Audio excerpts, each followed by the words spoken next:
On today's show, Nissan posts strong sales results for 2014, the Takata airbag recall goes from bad to worse, and will Daimler be getting some competition in Formula One from one of its German rivals?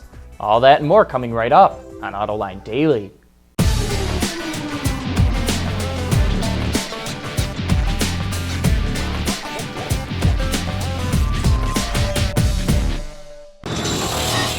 This is Autoline Daily for May 13th of 2015.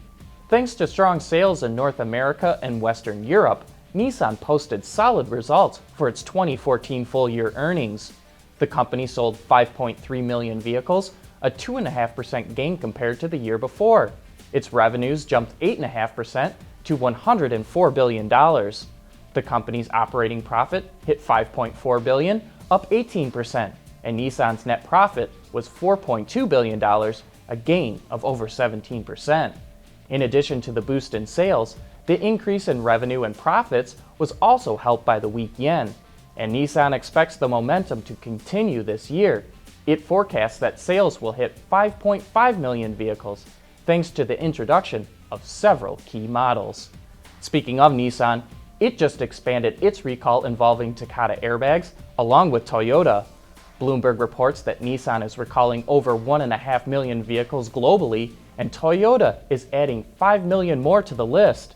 And this isn't the end. Honda is also planning to expand its recall beyond the 14.4 million vehicles it's already called back. As we told you last month, investigators from 10 different automakers still have not found the root cause of the issue, and it's likely they never will. Have you seen our auto-tune reports? If you're truly into music, we've got some great write-ups of songs related to cars, but none of that top 40 stuff. You can check it out on the Autoline website. We'll be back with more news right after this. Autoline Daily is brought to you by Borg Warner, Feel Good About Driving, Bridgestone Tires, Your Journey, Our Passion, and by Dow Automotive Systems, breakthrough technologies for lightweight vehicles. Mitsubishi has seen more volatility in the American market than any other major automaker.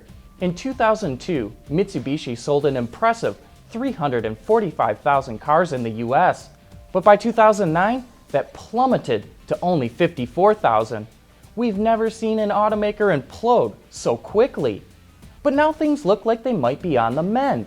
Last year's sales rose 25% to 77,000 vehicles. And sales are up 21% so far this year, thanks to increases with the Mirage, Lancer, Outlander, and Outlander Sport. Last year's Mercedes dominated Formula One, and is doing so again this year. But could it be facing some competition from one of its German luxury rivals sometime soon? Now that longtime Volkswagen chairman Ferdinand Piëch has stepped down, Audi could be joining the F1 ranks. Reuters reports that Piëch was against the luxury maker going into F1, but Audi CEO Rupert Stadler says it remains an option. It's speculated that the car maker could team up with Red Bull, whose rocky engine partnership with Renault ends next year. For all of you drooling over the 2016 Dodge Viper ACR that was introduced the other day, we now know how much it's going to lighten your pocketbook by. The street-legal race car will carry a price tag of about $118,000, not including destination charges, which is over $30,000 more than a base Viper. Look for the ACR to hit dealer showrooms later this year. And coming up next, Volvo comes out with a new feature for its construction trucks, and BMW pays homage to one of its classics from the 1970s.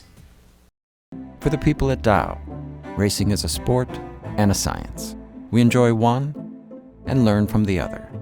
But like most competitive people, we like winning at both. This is the human element at work. Dow.